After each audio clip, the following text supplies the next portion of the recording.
people, and welcome to my personal project. It actually had a much cooler name about 5 seconds ago, but I was told I'd be a ripoff of Matt Pat and Game Theory, so I had to change it. Modern day North American plagiarism, am I right? Yeah, no one gets it. Now, I know based on the visuals, you're probably thinking, oh god, not another one of these video game guys. But the fact of the matter is, I'm not here to explain to you the hidden lore behind some random Mario game or how I think online gameplay should be a standard in 8th generation consoles. It should, by the way. But let's face it, those topics are pathetically nerdy, and you wouldn't, nor did you, understand anything I just said, which kinda defeats the purpose of what I'm trying to do here. Because really, I'm here for you today. Yes, you. The anti-gamer, the casual, the ignorant. I'm here to explain to you what video games really are. From a philosophical standpoint, of course. So let's begin. A wise philosopher from Assassin's Creed Syndicate once said, in order to develop an opinion, you must first lay the facts on a scale to see which tip in your favor. And since philosophy isn't quite set in stone, let's start off by answering our question. What is a video game? Literally. So a video game by definition is a game played by electronically manipulating images produced by a computer program on a television screen or other display screen. However, that's quite general for something that has quite a lot of unseen depth. I just used quite like 3 times there. Anyways, every video game is divided into 4 sections in creation: programming, AI, design, and sound. These sections are divided even further into stuff like level design, art style, story, and animation, which all really fit under design. And to be honest, game dev teams consist of some of the most diverse teams ever formed. You have your mathematicians and chemists working with formulas and algorithms beyond any of our minds to program the game. Your biologists and physicists working with AI. Your writers, artists, animators, voice actors, and graphic designers dealing with design.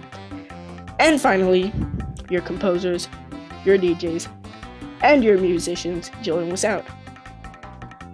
The process of making a modern-day AAA game is far beyond any 10, let alone 1 person. So that brings us back to our question. What are video games? They show so many elements of art. In fact, video games have given people a renewed passion in orchestrated music, something really not considered anymore. I myself have an iPod full of it. And most video games contain more elements of art than any movie or book I've ever seen, which are not just considered entertainment, but straight up art. Yes, movies and books are art, so why aren't video games? Then there's your science and math. And just like that, you have the 3 main subjects that make up the foundation of basically every occupation ever. So it takes a lot to make a video game. You need science, math, art. But what is a game to a player? That I'll explain right now. Now let's take a look at something here. In a book, right, you're imagining someone else's story. And in movies, you're watching someone else's life. But in video games, it gives you the chance to simulate your life in many different scenarios, realistic or not. You are the player, and you tell your own story. Whether you want to be a hero-destined medieval fairy boy, a criminal, a detective, a nurse, a fighter pilot, a chef, a soldier, or even something as simple as a father, the video game library is endless. It's your chance to go on an adventure in a matter of minutes without having to face the consequences that come with those lives. In a sense, you can consider this as a sample of a life you might want to pursue, or could never have. Just a taste to give you an idea of what you're getting into, or what you could be getting into, if you choose to pursue those dreams. Now with what I've described, I've painted to you a very great picture, and I'll touch on that in a second. But now that we know what a video game is, we can start to head down the road that sees video games as something negative rather than positive.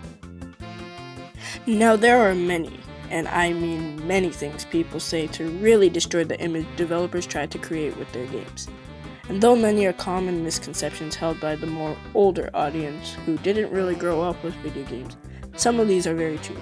For instance, a big frontline argument used by a demographic consisting of mostly parents is that video games nowadays are too violent, and that they're murder simulators that desensitize the children. To which I say, yeah, but no. The majority of big AAA titles that end up getting the most sales are rated M, and are created around a central focus of realistic and gruesome combat. However, the key phrase here is rated M. You know how when movies have a rating like PG-14 or rated R or something, and you don't meet the age requirement, you kinda can't get into the movie unless, of course, you have an adult who's there to supervise you or gives you consent to enter that movie. Well, the same goes for video games. There's the ESRB rating system that goes as follows: E for everyone, T for teen, M for mature, and A for adult. If you don't meet the age requirement for a title, you can't buy it unless someone who is older and does meet the requirements buys it for you. Now, I do know what you're thinking, and you can kind of compare this to how older people buy booze for younger kids who don't meet the drinking age. However, it's different with video games, because the majority of rated M video games bought for younger kids are indeed bought by their very own, drumroll please,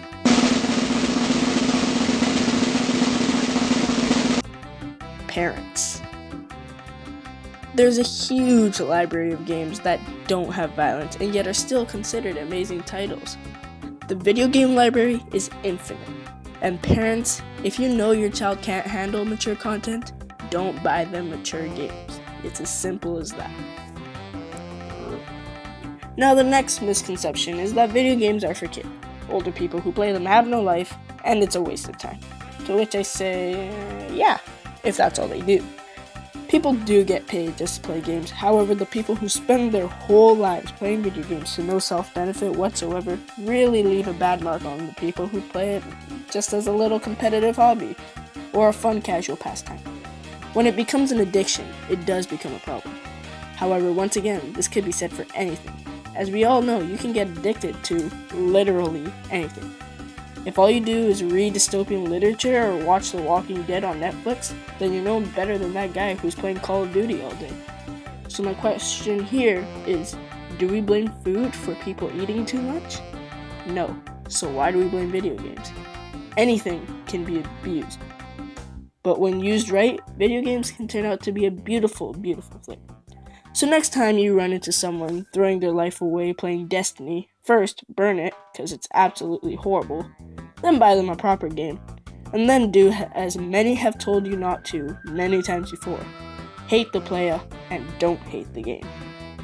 Now, the last big thing that really gets on my nerves is when people say A, video games have no artistic value, and B, they have no educational value, to which I say blasphemy. Now, I like to think of myself as someone more on the intelligent side of things. I do well in school, I can really understand the things around me, but it's not because of brain cells or brain activity or IQ or anything like that. No, it's because I associate myself with many different things in the world, giving me new knowledge, different views, and further broadening my mind in every possible way. And I have to say, a lot of my knowledge does come from the games I play. I remember being that kid in grade 4 who was able to calculate ratios and find ratios from fractions, etc., even though it hadn't been taught to me before. And the reason why was because I needed to. I had to calculate my kill-death ratio in Call of Duty so that I could know how good I was at the game. But it didn't stop there. This was the same kid who knew everything that happened in the French and American revolutions before it was even taught to me, just by playing Assassin's Creed.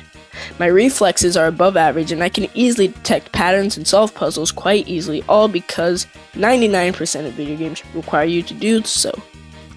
The brain activity present when playing a video game is unseen. That's because we as human beings relish a challenge, and that's what video games are all about, trying to break the player by giving them something the game says, "You're not smart enough to figure out." To which we reply, "Bring it on." Most games require wits, strategy, and skill, which always go back to you having to resort to your mental readings. Video games force you to observe, think, and act under time limits and or pressure. pushing the human mind to its limits. So consider that next time you think there's no educational value to video games. Because I say without it, I wouldn't be who I am today. I like to ask myself, why do we read books? Why do we watch movies? And why do we feel so accomplished after watching a good movie or reading an awesome book? It's because of what we get out of it, what we learn, what we or the character went through, and how we all got past the obstacle standing in our way or the character's way. The exact same thing applies to video games. However, it goes much deeper. After finishing The Last of Us, I was left in a feeling I can only describe as exclamation mark, question mark, tear emoji. I was happy, sad, and confused. My body had so many emotions running at once that it just completely shut down in a state of, well, it has yet to be named what state I was in. Because after such a long journey where I poured out my heart into these characters, genuinely caring about what happened to them, I learned what it'd feel like to put myself through any type of danger for the people that I love. And the fact remains, I could have gone my whole life without being in a situation like that. Yet through The Last of Us, I felt that feeling now, at age, 13 at the time. But why? And how? Well, we've already established this, but video games stand, in my opinion, to be some of the most effective pieces of art ever. Because you are literally witnessing firsthand these tough situations you are being put in, from your perspective. Some of the voice acting is sensational, and graphics and animation make it look so real that inside you genuinely want to believe it is. However, as soon as you turn off that system, you're snapped back into reality, but with a new look on the world. Video games are truly art. But it doesn't stop there, because the artistic nature of video games aren't only seen through story, character, and animation, but in the visuals. Some of the worlds are absolutely beautiful. And then you're reminded that this is all digital. The detail going into some of these games, like Xenoblade Chronicles, or even the new world of Hyrule coming in the new Legend of Zelda game. You can literally see every single blade of grass. It's truly remarkable. Video games stand today as probably the biggest combination of the fine arts. Some of the compositions of games such as Mario Galaxy and The Legend of Zelda are just beautiful. But not just that. Their visuals, the emotions, the writing, the acting, the poetry, and everything they can cram into that little disc truly speaks to the heart. Video games are truly a work of art. So now we come down to the final verdict. What is a video game? We've established a few things. Video games are an art, entertainment, and an educator. But they're also a dark addiction that can tear you to pieces if you don't play responsibly. In many ways, video games act as a simulation of life, and what life can be like, no matter what scenario you put yourself in, without having to face the consequences of those scenarios. However, the consequences of acting upon what you see in a game, being straight up delusional, or just straight playing too much, come back to affect us in our reality. In other words, in simulation, you don't feel the consequences of the simulation. However, how you act towards the simulation outside of the simulation can come back and bite you real hard, if that makes sense. So now that we've established that video games are a simulation of life, and we've realized that sometimes we get too caught up with the simulation we forget to attend to our real life, how do we enjoy what some love so much without destroying our real lives? Well, it starts from the parents. Know what your kids play and whether they can handle it. And for you people who do play games, limit the time you play to attend to other important aspects of your life, like your education, your social, and your physical activities. And finally, be real with yourself. Know what should and shouldn't be transferred from a game to reality. If you feel like you can't tell, well then, you need some help, or you should stop playing. Now that I'm finally done, and we've answered our question, it's time to take a minute and reflect yourself. What's a video game to you? And if you have no experience with games, well, maybe you should look more into it. Buy a system. Play a game. You have nothing to lose. It's an experience that you'll never have until you have played games. Or maybe you have, but you haven't played one in a while. Well, try a modern day game. You might just like it. With that, I'd like to end on that note. Thank you all for watching, people, and have a wonderful day. Peace!